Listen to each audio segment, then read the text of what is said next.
Kamu tu suruh segala isteri-isteri kamu dan juga anak-anak kamu wajibmu suruh dengan sembahyang.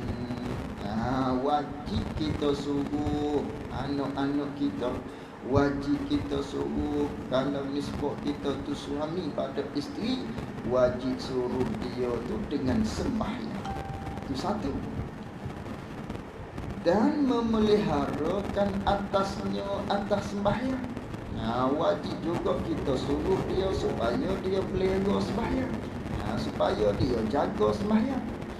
Apa makna jaga sembahyang? Jaga sembahyang, pelihara sembahyang ni dengan maknanya maknanya kita kena ajar dia sembahyang yang mencukupi syarat-syarat rukun-rukun hak bangsa zahir dan juga batin. Itu makna pelihara sembahyang.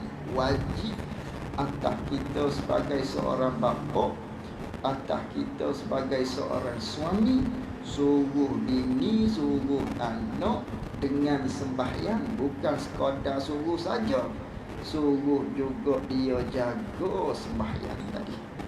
Kerana sembahyang ni besar. Jaga sembahyang dengan makna suruh dia buat sembahyang, dia menunai sembahyang tu mengikut aturan-aturan yang mencukupi syarat-syarat rukun-rukun zahir dan juga batin. Itu kena kita suruh dia dan ajarlah mana itu wajib. Kerana apa tu kita wajib suruh mereka itu isteri anak-anak dengan sembahyang?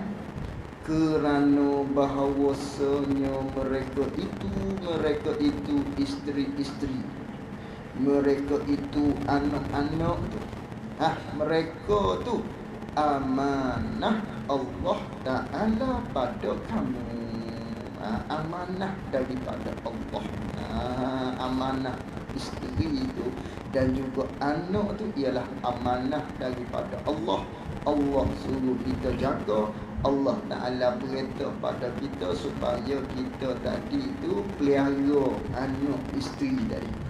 Yang mana sebagaimana maklum di kita ayat umumnya, ya ayyuhalladzina amanu qu anfusakum wa ahlikum nara. Itu tanggungjawab dah. Tanggungjawab bagi kita tadi.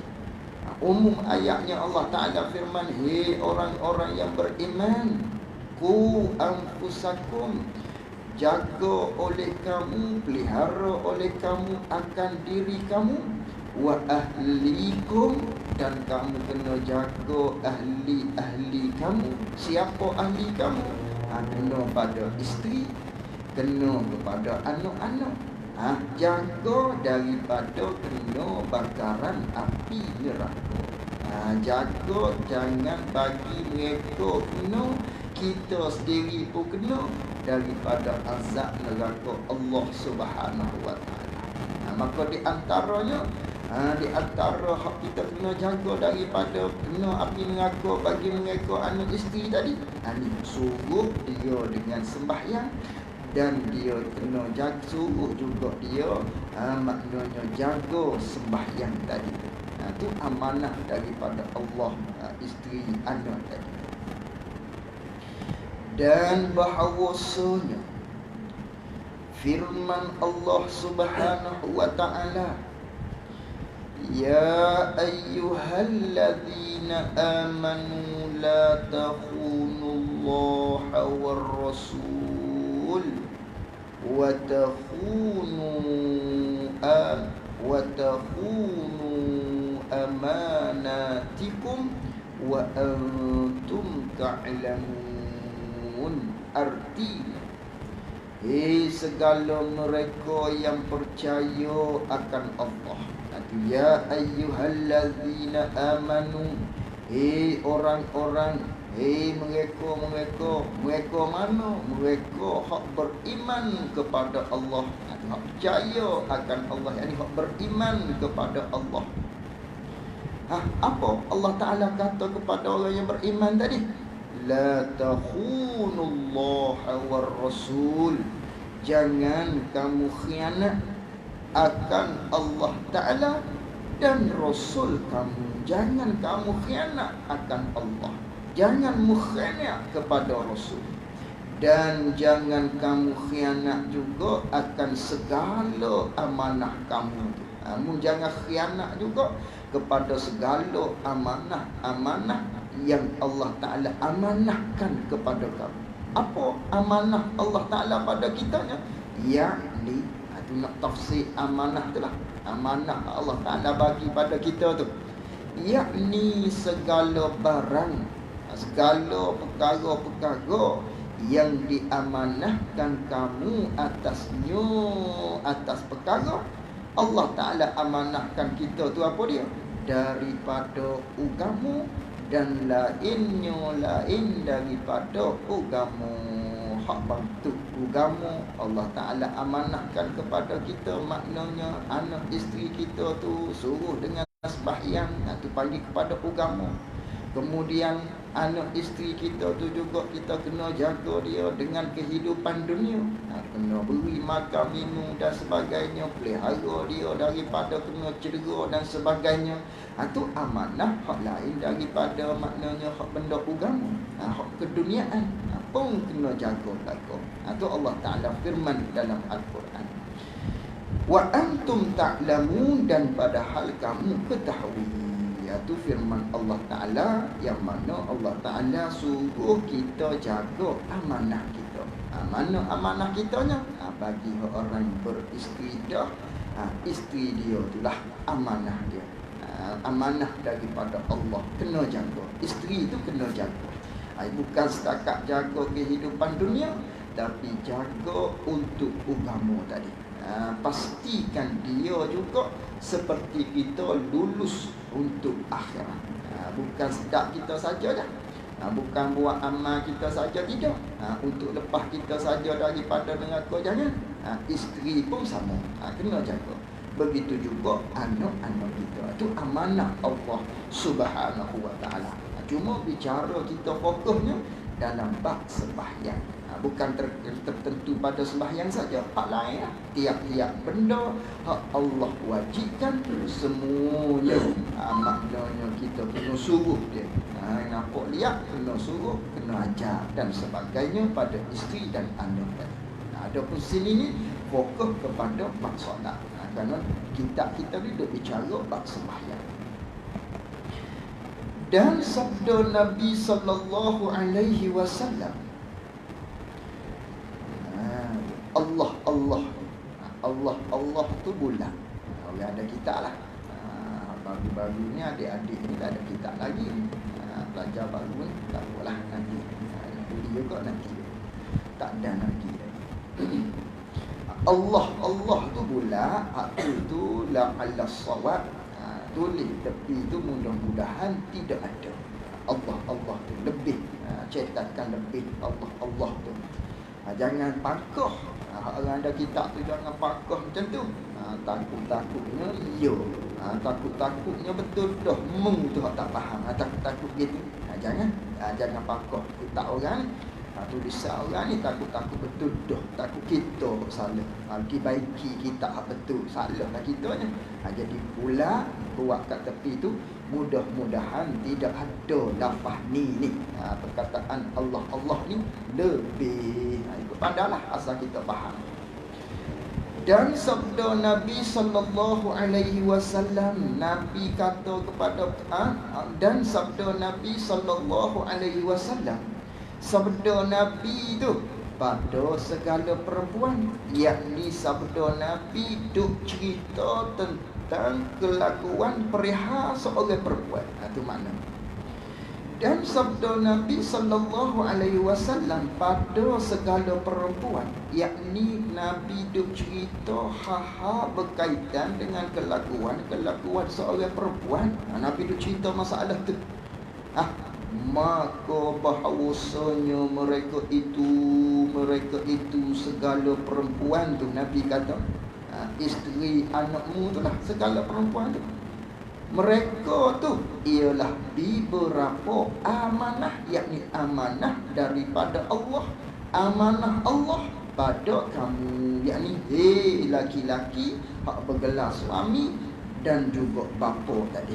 Suami nisbah kepada isteri, bapa nisbah kepada seorang anak, pada anak-anak dia. Anak-anakmu tu, suami-suami apa ni, isteri-isteri kamu tu amanah daripada Allah. Tu Allah Ta'ala Nabi bercerita. Maka mereka yakni laki-laki, itulah yang tiada menyuruh akan isterinya, isteri bagi laki-laki dengan sembahyang. Maka mereka siapa-siapa yang kena kepada laki-laki, suami ataupun bapa tadi, yang tak suruh akan isterinya dengan sembahyang ataupun dengan masuk juga anak dengan tak sembahyang, dan tiada diajarkan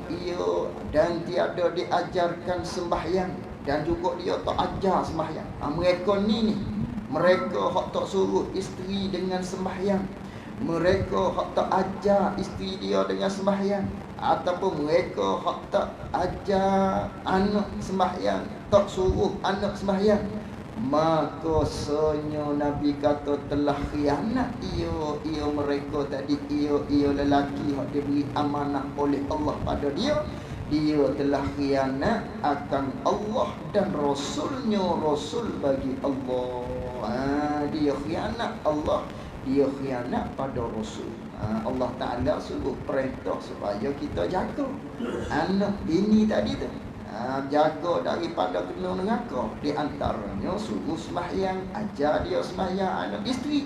Tiba-tiba kita tak ikut perintah Allah dengan bahawa tak suruh isteri tadi dengan sembahyang, tak suruh anak tadi dengan sembahyang. Maka orang ni orang yang khianat pada Allah, khianat pada Rasul. Kerana tidak amanah. Lawan bagi amanah tu ialah khianat. Tak boleh kita lawan bagi amanah ialah khianat. Dah dia khianat pada Allah dan mustahaklah.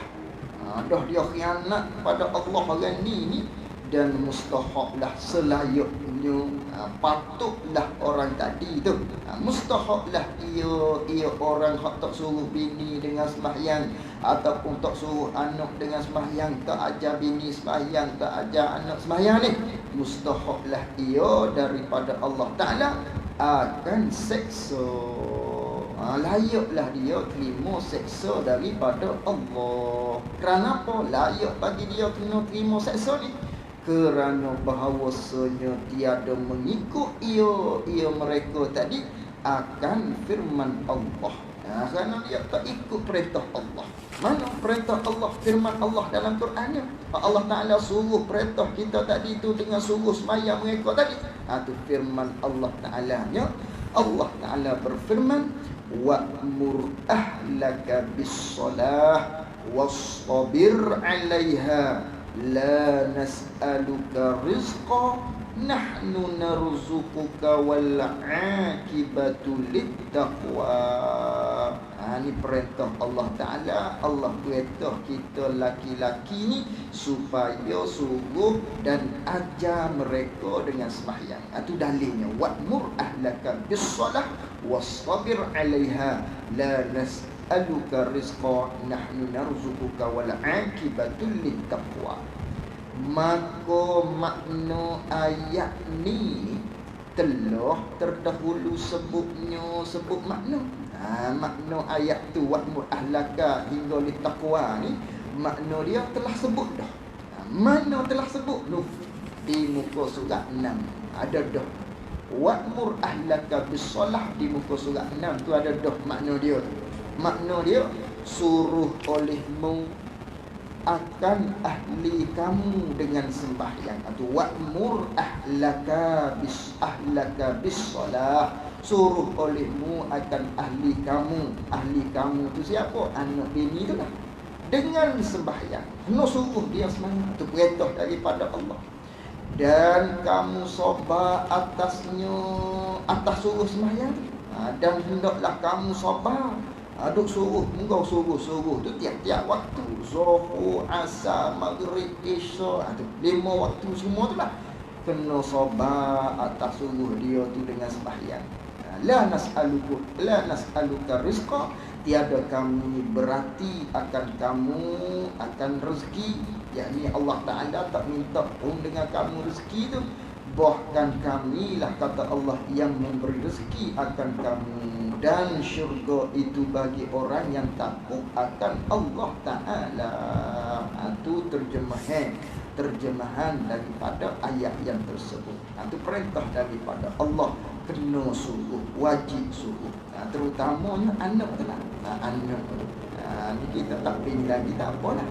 Nanti dan bini bila kita beristeri ada anak tu wajib kita kena suruh.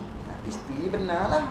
Isteri itu maknanya dia lekat dah dengan sembahyang, dia tak liat dah dengan sembahyang. Kerana apa? Kerana telah diasuh oleh ibu bapa dia. Tu kalau takdirnya lainlah, kalau isteri kita tu hak liat sembahyang, maka wajiblah. Tapi ghaliknya kerana kita tu kriteria nak pilih bini itu kena ada agama. Sebagaimana Nabi SAW sabdanya, ada dia ada agama, dia sembahyang lah. Lalu tu hak cuai kita ayahnya tu dia anak. Dia anak tu kadang-kadang kita cuai. Kerana apa? Kerana Nabi SAW sabda, muru auladakum, ajari oleh kamu, perintahkan oleh kamu, suruh oleh kamu akan anak-anak kamu tu bisalah, dengan sembahyang, iza balagha sab'i sinin, apabila mereka itu mencecah usia 7 tahun. Itu 7 tahun tu. Jadi 7 tahun ni umur tak balik lagi. Budak pun tak reti mana lagi, beringuh lagi, nyopek dan sebagainya, buat perangai. Payahlah kau tu. Galiknya nak berlaku disuruh. Galik nak berlaku disuruh. Allah ni kita tak ada anak tak rasalah. Nanti ada anak ni, perintah wajib kita suruh dia dengan sembahyang. Jadi ramai hak tergendalanya ni tiba suruh anak sembahyang. Hak usia budak tadi tu 7 tahun. Ni ramai orang cuak. Wajib tu berdosa. Tiap-tiap waktu tak suruh anak 7 tahun dengan sembahyang, berdosa. Berdosa kita tak suruh tu. Waktu zuhur pula tindang lagi, tak suruh lagi. Asar pula tak suruh lagi, tindang lagi dosa tadi. Duk berkapuh dengan dosa tiap-tiap waktu. Tak subuh satu hadap tak suruh, zuhur tak suruh lagi, asar tak suruh lagi. Tu dosa, duduk dalam dosa tu. 7 tahun wajib kita suruh dah. Wajib dah suruh dengan sembahyang tadi. Kena jaga, kena ingat. Anak ingat mana kalau menikah esok, mana kalau kita berkahwin kelak, anak usia 7 tahun wajib suruh dah. Ajar dah, latih dah mereka tadi dengan sembahyang. Itu di usia 7 tahun. 9 tahun tak wajib lagi. Tak ada apalah kita tak suruh dah. 7 tahun wajib suruh. Biarpun dia tak sembahyang, tak berdosa, kerana belum balik lagi. Budak tadi tu tak balik lagi 7-8 tahun, 9 tahun ni. Cuma di kita wali, di kita ibu, di kita bapa, kita wajib suruh dia dengan sembahyang ketika mana usianya 7 tahun. Itu 7 tahun. Ingat baik. Baik, habis. Dan telah datang pada hadis. Dan telah datang pada hadis. Hadis ni menyebutkan segala asyqiya. Duk sebut, duk cerita tentang segala asyqiya, yakni segala orang-orang hak celaka. Hadis ni duduk cerita berkaitan dengan orang-orang hak celaka. Dan disebutkan, yakni di dalam hadis tu hadis duk cerita tentang orang celaka ni, setengah daripada mereka itu segala orang-orang yang celaka ni, segala asyqiya ni, setengah daripadanya disebut dalam hadis tu akan laki-laki, yakni akan seorang daripada laki-laki. Laki-laki ni yang tiada menyuruh akan isterinya dengan sembahyang. Dia tak suruh dalam isteri dia dengan sembahyang. Maknanya maka ni setengah daripada orang yang celaka. Dia tak suruh, dia tak apa. Bini dia tak sembahyang, dia tak apa. Dia buat relax ataupun dia jenis dia tu pesel tak apa. Ikut mu aku. Mu tak sembahyang apa tak apa, aku asal aku sembahyang. Dia tak cara peduli tentang isteri dia tadi. Ini maka setengah daripada orang yang celaka disebut di dalam hadis Nabi sallallahu alaihi wasallam. Tu orang yang celaka tak suruh isteri dengan sembahyang. Dia tak apa ni bini dia tak sembahyang tadi. Dah begitu, maka apa kebajikan pada perempuan yang tiada agama baginya bagi perempuan. Maka apa kebajikan? Itu dia panggil istifham inkari. Dengan maknanya tak ada kebajikan pada perempuan. Pada perempuan hak tadi tu yang tiada agama, yakni hak tidak ada agama yang sempurna baginya bagi perempuan tadi.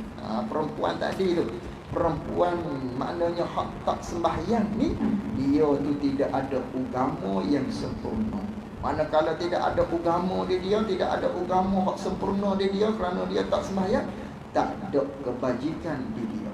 Tak ada kebaikan di dia tadi. Di perempuan hak tak sembahyang ni, tak ada kebaikan, tak ada kebajikan. Dan apa kebajikan pada laki-laki, bukan setakat perempuan saja.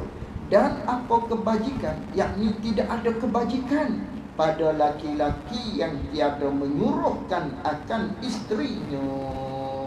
Isterinya dengan sembahyang tak adalah. Dia tak suruh bini dia dengan sembahyang, tak apa. Laki-laki jenis ni pun tak ada kebajikan juga. Tak ada kebaikan hak ada pada laki-laki tadi. Atau anak perempuannya, ataupun anak perempuan dia tak suruh, samalah. Atau saudara perempuannya, perempuan bagi laki-laki tu dia tak suruh dengan sembahyang. Jadi laki-laki hak tak suruh isteri sembahyang. Laki-laki dengan makna bapa hak tak suruh anak sembahyang. Ataupun laki-laki hak bergelar sebagai seorang abang, tak suruh adik perempuan dia dengan sembahyang. Hak ni lelaki tu lelaki hak bergelar suami terhadap isteri dia, yang mana isteri dia tak sembahyang, dia tak suruh. Lelaki hak bergelar sebagai seorang ayah, hak tak suruh anak dia dengan sembahyang. Laki-laki hak bergelar seorang abang, hak tak suruh adik perempuan dia dengan sembahyang. Lelaki ni tak ada kebaikan. Laki-laki ni tidak ada kebajikan di dia. Tak ada kebajikan. Maka bahawasanya ia laki-laki hak tak suruh isteri, anak ataupun adik perempuan ni dengan sembahyang ni, lelaki ni umpama lelaki sebegini rupa ni, dilaknat akan dia, akan laki-laki tersebut tadi. Apa laknat-laknat ni? Dihalau akan dia, akan lelaki tadi, daripada rahmat Allah. Itu di dalam kitab tu dihulu akan dia, bukan dihulu tu. Bulat situ tanda ke atas, dihalau akan dia. Itu dia panggil tafsir laknat. Maka bahawasanya ia laki-laki hak tak suruh bini solat, tak suruh anak solat, tak suruh saudara adik perempuan dia dengan sembahyang ni, dilaknat akan dia, akan laki-laki tersebut. Apa makna laknat? Apa makna laknat? Dihalau akan dia, akan laki-laki tadi daripada rahmat Allah.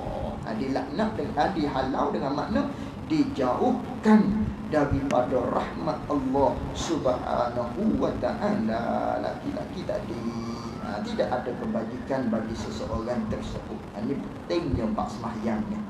Pentingnya bab sembahyang bukan terkait di diri kita saja. Di diri kita saja tu dilaknat dah orang tak sembahyang. Orang hak sekeliling dia tak suruh tu pun dilaknat oleh Allah Subhanahu wa taala. Ni besar perihabak sembahyang ni. Jangan ada dalam keluarga kita tu orang yang tidak sembahyang. Dan jika tiada habis itu. Dan jika tiada mengikut yakni oleh isteri tadi akan suaminya, dengan makna suami dia suruh dengan sembahyang tak sembahyang juga, suruh lagi tak sembahyang juga, duduk hidup dengan tak sembahyang isteri dia tadi, padahal suami dia tu sembahyang. Isteri tadi tu jenis malah sembahyang, tak cakap suruh, tak sembahyang juga. Ni duduk dalam keadaan tak sembahyang lah isteri dia tadi. Lalu kalau begitu, maka hendaklah yakni sunatlah. Hendak dengan makna sunatlah. Maka hendaklah yakni sunatlah dicerai akan dia akan isteri hak tak sembahyang tadi. Setelah mana kita suruh banyak kali, acak kali dah tak sembahyang juga, duduk hidup dengan tak sembahyang. Ni isteri tiba-tibanya ada isteri sebegini ni, sunat kita cerah dia. Sunat kita cerah. Kerana apa? Kerana bahawasanya ia yang tak sembahyang tu, ataupun ia isteri hak tak sembahyang ni seteru Allah dan seteru bagi Rasul. Tu musuh Allah tu orang tak sembahyang. Orang tak sembahyang ni ialah musuh Allah Subhanahu wa taala. Maka tiba-tiba bini kita atas dunia ni tak sembahyang, sunat cerah. Agama suruh cerah dah. Suruh dengan jalan sunat. Makruh berada dengan orang yang fasik. Tu isteri yang tak sembahyang tu orang fasik lah. Orang fasik. Apatah lagi kalau pergi pada mazhab lain. Kalau pergi setengah daripada pandangan mazhab tu, kafir orang tak sembahyang ni. Berat lagi hak tu. Kafir apa tu? Tak ada kerja. Duduk dengan isteri hak kafir. Tu pergi mazhab lain. Mazhab lain. Adapun kita mazhab Syafi'i, jumhur, maknanya tak kafir orang yang tak sembahyang ni. Tak kafir, cuma melainkan kalau dia mengingkari kewajipan tadi. Sembahyang ni wajib tak? Tak ada wajib-wajib. Dia kata kita makan mana, apa makan mana, apa makan tak lagi, makan bawah-bawah, saya makan tinggi dah, tak perlu sembahyang dah, tak ada wajib-wajib. Tu baru kafir, mengingkari kewajipan sembahyang. Ada pun hak ni jenis malah saja. Maka jumhurnya hak tak sembahyang ni fasik, tak kumpul lagi. Tapi nak ceritanya besar bab sembahyang ni sehingga dikhilafkan di kalangan ulama kumpul ataupun tidak. Setengahnya kumpul. Ini besar bab sembahyang. Dan wajib atas wali perempuan itu. Perempuan mana? Perempuan hak bergelar isteri, hak dia malah sembahyang. Hak mana untuk lelaki dia tak ada, suruh dia dengan sembahyang. Wali tu dengan maknanya kalau kita ni sebagai suami, na'udzubillah ada isteri hak malas sembahyang misalnya, wali bagi isteri kita tu kena pada ayah dia tu lah. Tu maksud sini, awak ayah dia. Dan wajib atas wali perempuan itu, yakni ibu bapa perempuan tadi tu lah, wali dia tu wajib menolong suaminya. Suami bagi perempuan tadi, yakni menantu dia, wajib kena tolong suami dia, menantu dia tu. Dan jika tiada menolong, kalaulah wali dia tu tak tolong, dengan makna tak kerjasama, biarlah anak aku tak sembahyang misalnya, tak boleh begitu. Wajib wali dia tu, bapa dia tu kena sokong alik suami dia. Dan wajib wali tadi kena suruh anak perempuan dia hak bergelar sebagai seorang isteri kepada yang lain tadi tu, wajib juga dia kena suruh. Wajib suruh dengan sembahyang. Dan jika tiada menolong, kalau dia tak tolong suami dia, menantu dia tadi tu lah, hak dapat anak dia hak tak sembahyang ni, kalau dia tak tolong juga, nescaya masuk neraka.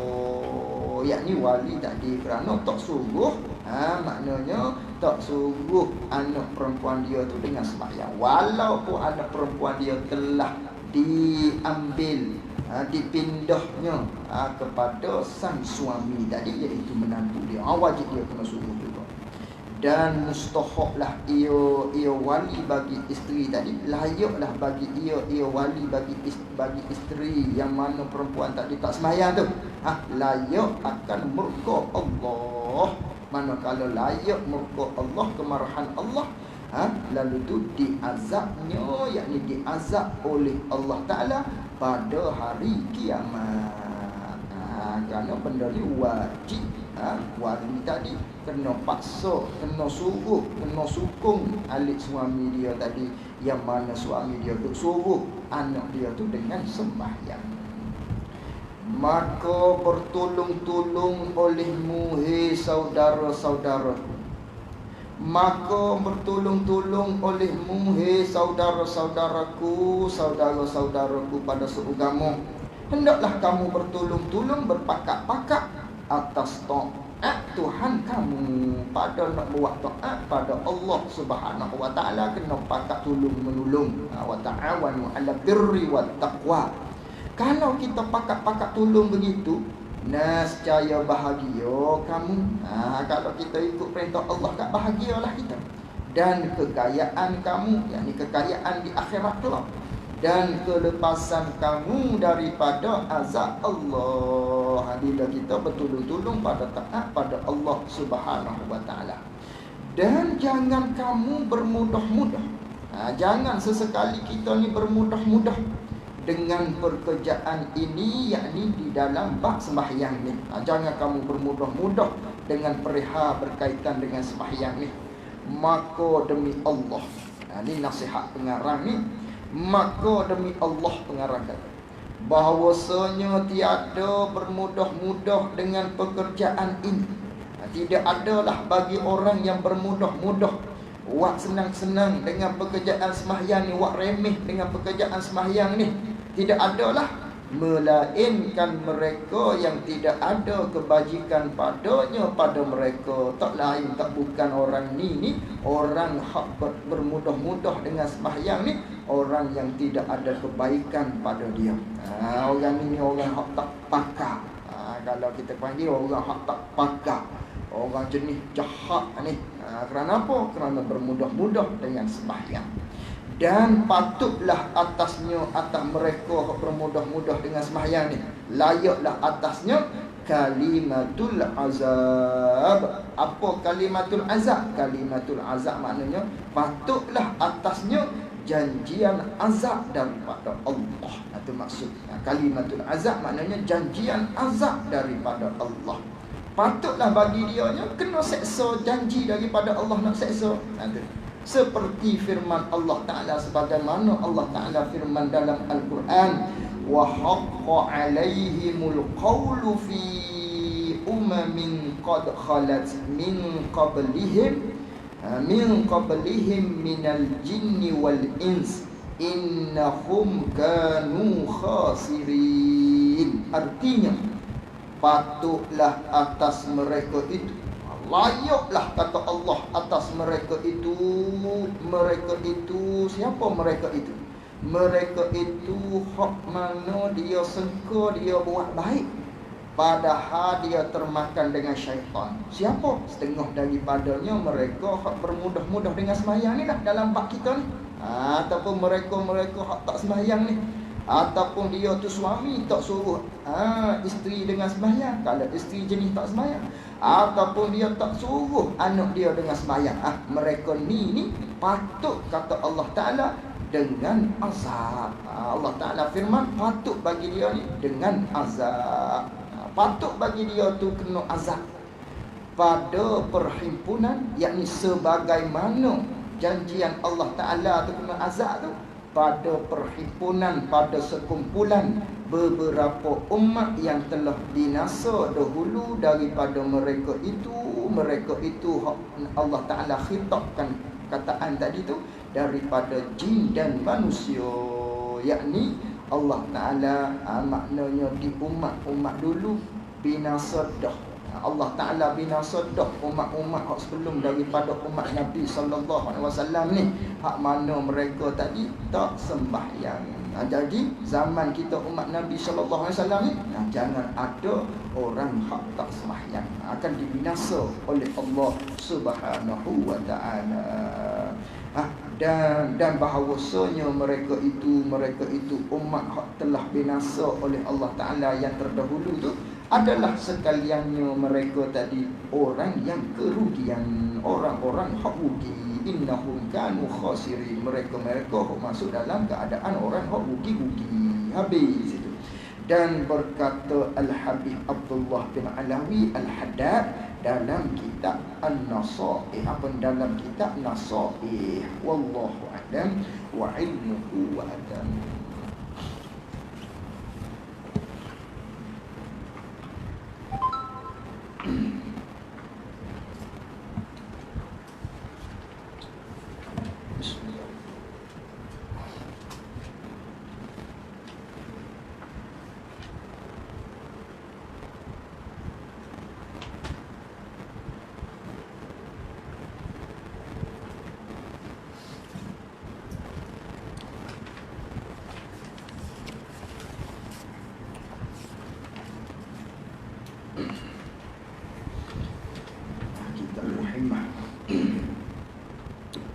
Kitab Muhimmah muka surat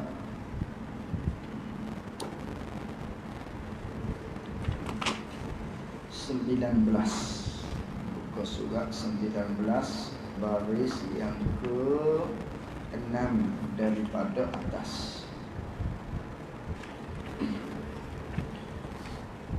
Qala al-muallif rahimahullahu ta'ala wa nafa'na bi'ulumihi wa bi'ulumina fid darain amin. Dan kata Hasan al-Basri rahimahullahu ta'ala, apa kata Hasan al-Basri? Adakah kamu tinggalkan? Yakni adakah patut kamu suami-suami tinggalkan? Itu maksudnya. Apa kamu tinggalkan? Yakni biarkan akan perempuan kamu tu. Kata Hasan al-Basri, adakah patutmu tu lelaki ni duk biar perempuan isteri kamu tu ataupun anak perempuan kamu tu? Kata Hasan Basri, dia tanya, biar kita biar anak isteri tadi tu, anak perempuan ataupun isteri tadi tu bersuka-suka akan lelaki yang banyak di dalam pekan. Mu duk biar anak binimu hak perempuan tadi tu duk bergorak, duk berseloroh, duk bersuka-suka gelak ketawa dengan lelaki-lelaki hak ramai-ramai di dalam pekan. Zaman tu pekan. Kalau kita sekarang kat di supermarket, duk kedai makan ke, duduk tempat-tempat hak galiknya, tempat tu ada lelaki hak ramai. Banyaklah tempat-tempat di luar sana lah maknanya, luar daripada rumah tu. Adakah patut ni Hasan Basri tanya, muduk elok, muduk biar anak isterimu perempuan tadi tu dengan bersuka-suka mereka tu duk bergorang seloroh dengan di luar sana daripada rumahmu tu. Nescaya kalaulah kita duk biar begitu, nescaya menjahatkan oleh Allah Ta'ala, nescaya memarahi oleh Allah Ta'ala, memurkai oleh Allah Ta'ala akan seseorang, yakni seseorang hak tadi tu, yang mana seseorang ni yang tiada cemburuan. Jenis lelaki ni tak ada cemburu ni, kata Hasan Basri ni. Maka dah tak ada cemburu, dia tadi dimurkai, dimarahi oleh Allah Subhanahu wa ta'ala. Kerana apa? Kerana dia biarkan, dia tak jaga anak perempuan dia, isteri dia, yang mana isteri dia tadi tu dia duduk helak, duduk biar, duduk bergurau-gurau dengan lelaki-lelaki, duduk suka, duduk ha. Maknanya dengan lelaki-lelaki di luar sana. Tak ada cemburu tu. Tak boleh, kita kena ada cemburu. Kena ada cemburu. Tak boleh buat tidak ada cemburu lagu tu.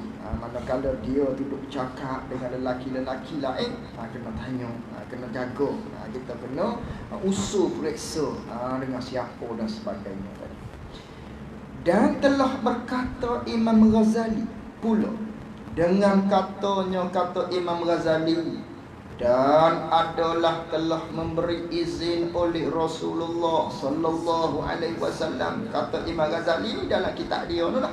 Dia cedok dalam kitab Imam Ghazali. Jadi kata Imam Ghazali, dan adalah telah memberi izin oleh Rasulullah sallallahu alaihi wasallam. Allah Taala apa ni, Rasulullah beri izin bagi perempuan. Rasulullah beri izin kepada perempuan ni akan hadir ke dalam masjid. Nabi beri pergi kepada masjid. Bila ni? Waktu zaman Nabi sallallahu alaihi wasallam. Bahkan Rasulullah tak bagi kita laki-laki suami tu sekat, larang, tegur isteri, anak perempuan untuk pergi pada masjid. Kalau dia nak pergi, biar, jangan sekat. Jangan sekat. Cuma Nabi cerita tak, afdal duduk di rumah. Tapi kalau dia pergi juga, jangan sekat. Tu Nabi beri izin. Nabi beri izin maknanya. Lalu tu kata Imam Ghazali, Nabi beri izin pergi kepada masjid perempuan tadi. Dan yang sebenarnya, yang sebenar dengan maknanya, dan pada kenampakannya, dan yang sebenarnya, yakni nampak-nampaknya, duduk tengok-tengok, duduk tilik-tilik, pada kenampakannya gitu. Pada zaman sekarang ini, zaman ni, zaman sekarang ni, yakni zaman Imam Ghazali dulu ni, bukan zaman kita, zaman Imam Ghazali dulu ni.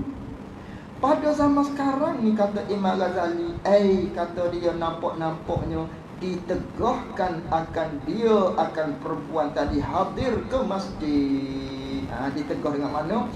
Moleknya kena larang mereka tadi tu daripada pergi pada masjid. Melainkan kalau tak larang pun bagi orang hak tua-tua, kata Imam Ghazali. Orang muda-muda kena larang, dah layak-layak nampak-nampak pada penampakan akunya, dia kata. Kerana ni zaman Imam Ghazali ni, apatah lagi zaman sekarang. Pergi masjid pun dengan tak tutup kaki, pergi masjid selok pak peti, pergi masjid pakaian tak tutup aurat, pergi masjid tak cukup syarat-syarat tutup aurat, pakai molek dah, tutup comel dah, tapi gak buah dadanya tubik. Ikutlah pakai ketak-ketak dan sebagainya. Hak ni tak nampak jalan ni. Ni zaman kita. Ni zaman Imam Ghazali. Pada kena pakai Imam Ghazali kata, kena larang juga maknanya perempuan tadi hadir ke masjid, melainkan bagi orang tua-tua. Zaman Nabi lah. Kerana Nabi SAW pun dia panggil sebaik-baik kurun ialah kurun aku, kata Rasulullah. Ayalah zaman Nabi. Zaman Nabi. Ini zaman kita sekarang. Dan sesungguhnya telah diwajibkan akan yang demikian itu. Apa demikian itu? Anak tafsir demikian itu, yakni akan tegah pada zaman, yakni akan tegah, yakni tegah perempuan hadir masjid tu telah diwajibkan pada zaman sahabat Nabi sallallahu alaihi wasallam, yakni berlaku dah ketegahan larangan pada zaman sahabat Nabi sallallahu alaihi wasallam hak selepas Nabi itu wafat. Waktu Nabi wafat, orang tak tegah kerana Nabi tak suruh, kerana Nabi larang zaman Nabi sallallahu alaihi wasallam.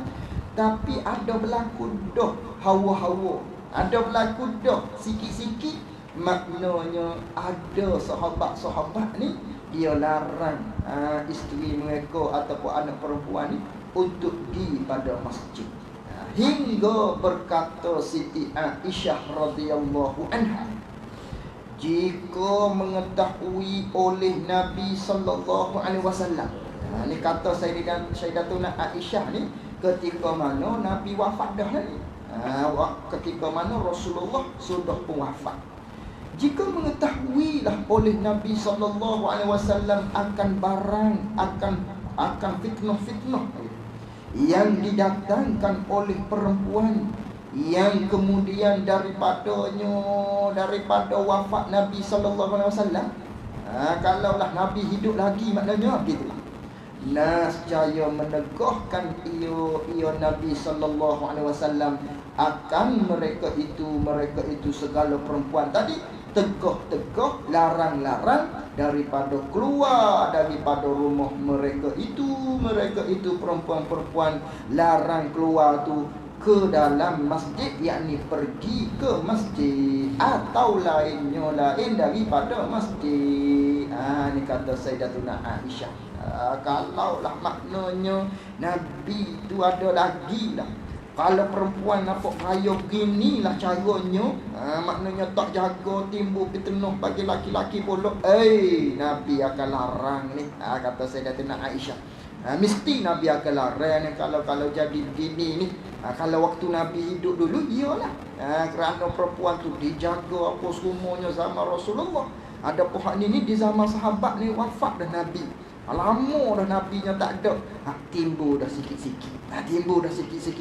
Kalau Nabi ada ni, Nabi akan larang ni, kata Sayyidatuna Aisyah radhiyallahu anha. Itu zaman sahabat. Tadi zaman Imam Ghazali. Lepas tu kita, zaman kita lebih-lebih lagi lah maknanya. Demikian lagi adalah Rasulullah sallallahu alaihi wasallam telah memberi izin bagi perempuan keluar pada hari raya tertentu, yakni keluar pada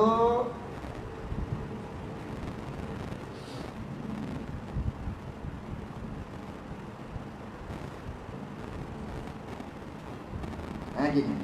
Dan demikian lagi adalah Rasulullah sallallahu alaihi wasallam telah memberi izin bagi perempuan.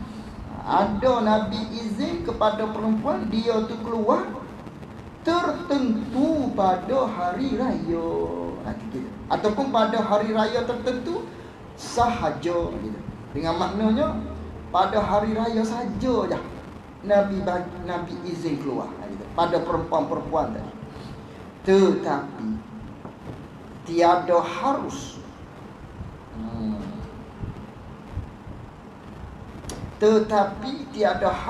keluar mereka itu perempuan, yakni walaupun pada hari raya, melainkan dengan redha suami mereka itu perempuan-perempuan. Itu di zaman Nabi sallallahu alaihi wasallam, Nabi ada izin perempuan untuk pergi solat raya.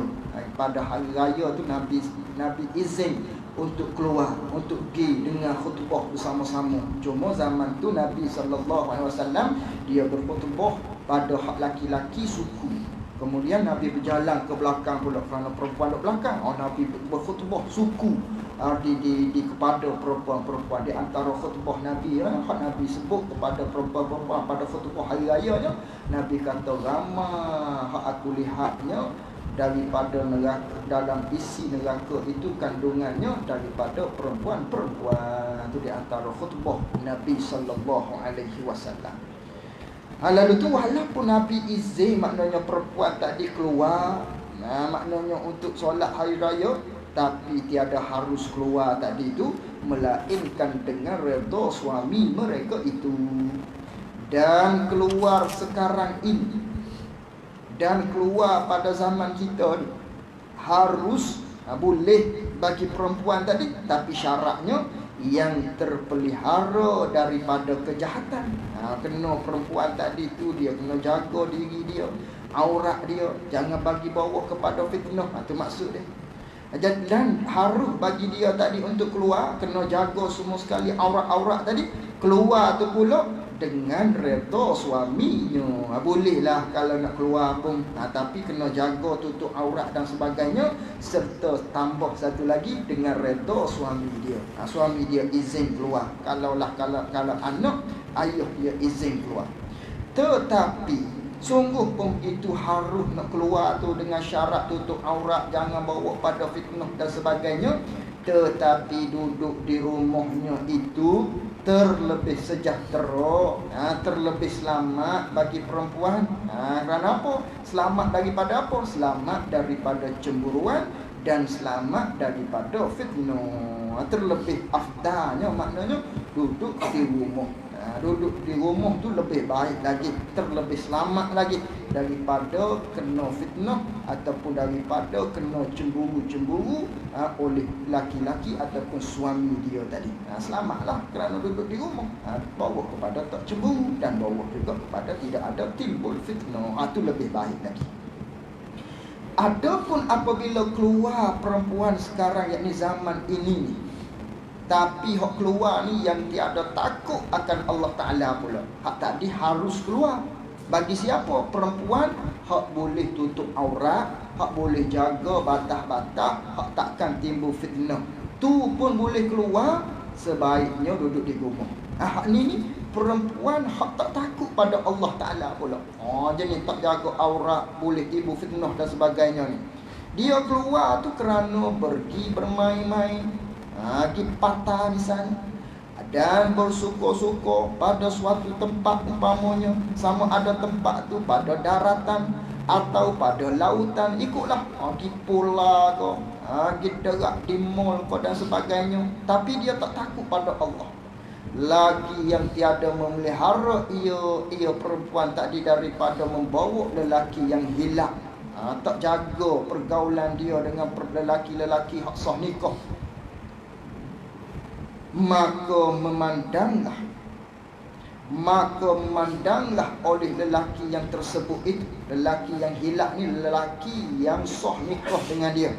Lalu tu memandanglah oleh lelaki tadi, mana kalau dia keluar daripada rumah dia, akan suatu suku daripada jasadnya, dilihat sikit je daripada tubuh badan dia, sama ada mukanya ke, lelaki dia tengok pada muka dia, atau tangannya ke, dia tengok pada tangan dia, ataupun kakinya ke, dia tengok pada kaki dia. Demikian lagi ia perempuan pun memandanglah sesuatu suku daripada anggota lelaki itu. Perempuan tu pun duk tengok pada lelaki tadi. Sama ada hal yang demikian itu, yakni pada muka ataupun tangan ataupun kaki bagi lelaki. Sama ada bersuami, sama ada suami itu hadir ia ataupun ghaib, sama ada suami itu duduk sekali dengan dia ataupun suami itu tak ada di sisi dia, atau tiada bersuami, yakni ataupun dia tak bersuami lagi. Ikutlah perempuan ni perempuan hak keluar daripada rumah tak tutup aurat ataupun keluar daripada rumah bawa timbul pada fitnah, tiba-tiba lelaki lain duk tengok pada dia, dia pula duk tengok pada laki-laki lain, yang mana sama ada dia tu suami dia di tepi dia ataupun dia tu tak ada lelaki lagi. Ikutlah, maka adalah segala perempuan tersebut tadi seperti yang tersebut itu di dalam laknat Allah Ta'ala dan di dalam laknat Rasulnya. Duduk dalam laknat Allah, berada dalam laknat Rasul, dan melaknat pula oleh segala malaikat hingga kembali ia perempuan tadi pulang ke rumahnya. Duduk dalam laknat Allah Subhanahu wa Ta'ala. Ini kena jaga. Jagalah ada perempuan nanti dan juga isteri kita tu. Kena jaga. Biar dia kalau nak keluar pun keluar dalam keadaan yang disuruh oleh syarak. Ada batas-batas dia gitu. Dan lagi dibakar segala mata lelaki dan perempuan memandang yang haram itu dengan bara api neraka Jahannam. Dibakar mata dia, dibakar mata laki-laki ataupun dibakar mata perempuan sebab dia duk pandang kepada hak haram. Dibakar dengan bara daripada api neraka Jahannam. Dibakar tu pula sepenuh-penuh matanya. Mata dibakar dengan maknanya bakar semua mata-mata tadi. Itu dibakar di akhirat pula dengan bara daripada api neraka. Mana dalilnya? Seperti sabda Nabi sallallahu alaihi wasallam, "Man mala'a 'ainahu minal harami mala Allahu ainahu min jarri jahannam. Artinya, barang siapa yang memenuhi akan matanya, siapa-siapa duduk memenuhi, siapa-siapa duduk penuhkan akan matanya daripada memandang yang haram, duduk tengok benda-benda haram, gitu. Nascaya jawab bagi kata barang siapa, nascaya memenuhi, nascaya dipenuhi, nascaya disumbang oleh Allah Ta'ala akan matanya itu, mata hak pandang hak haram tadi, Allah Ta'ala akan penuhi mata dia tu daripada bara api neraka Jahannam. Itu sabda Nabi, dalil daripada sabda Nabi sallallahu alaihi wasallam. Maka tiada ada yang terlebih dituntut dan yang terlebih afdal oleh seorang perempuan dituntut, kerana Allah Ta'ala itu seperti bahawa duduk ia perempuan di dalam rumahnya, rumah bagi perempuan. Hak inilah hak terlebih dituntut oleh Allah. Hak inilah hak terlebih afdal oleh perempuan yang dituntut oleh Allah Subhanahu wa Ta'ala kepada dia, bahawa dia duduk dalam rumah dia tu, hak ni terlebih baik gitu. Terlebih banyak pahala. Duduk dalam rumah tu pahala gitu. Duduk dalam rumah tu pahala besar dah di seseorang perempuan. Oh, memang hebatlah dia ni. Duduk dalam rumah tu, dia ingat ni perintah Allah. Oh, tu pahala besar. Pahala besar di dia tadi tu. Di seorang perempuan ni ingat ni perintah daripada Allah. Dan dia duduk dalam rumah tu pula, hal keadaan menyembah ia akan Tuhannya. Hal keadaan dia duduk buat ibadat kepada Allah Ta'ala dan memelihara ia akan faradnya. Kalau duduk dalam rumah tapi duk ajak lelaki masuk dalam rumah, tak jadi. Ini duduk dalam rumah, dia pelihara akan faradnya dan mengikut ia seseorang perempuan tadi akan suaminya, yakni ikut apa suami dia suruh. Nascaya masuklah ia perempuan tadi akan syurga Tuhannya, Tuhan bagi perempuan, seperti yang tersebut di dalam hadis yang telah kita bicara pada pertemuan lepas-lepas. Dengan maknanya diberi pilih oleh Allah Ta'ala syurga hak dapat ikat, hak mana-mana dia nak masuk, silakan. Ini bagi siapa? Perempuan hak taat pada suami, maknanya ibadat-ibadat hak wajib dia tidak talak, dia buat semua sekali. Hak sunat tak buat. Hak wajib-wajib dia buat, dia jaga farad dia. Ini maka Allah Nabi sallallahu alaihi wasallam kata, dan perempuan ini pilihlah syurga mana sekalipun hak dia nak masuk, boleh berlaku. Itu kelebihan di perempuan. Dia tak sama dengan lelaki. Lelaki banyak lagi tanggungjawab. Lelaki banyak lagi tanggungjawab. Perempuan mudah saja. Itu 2-3 perkara dia jaga tadi. Pilihlah syurga mana satu hak dia nak. Dan lagi hadis Nabi sallallahu alaihi wasallam. Dan lagi hadis Nabi sallallahu alaihi wasallam minta ampun bagi segala perempuan yang mengikut bagi suaminya itu oleh segala burung-burung yang berterbangan daripada Hawa. Nabi ada kata telah minta ampun oleh burung-burung kepada perempuan hak dengar kata suami dia.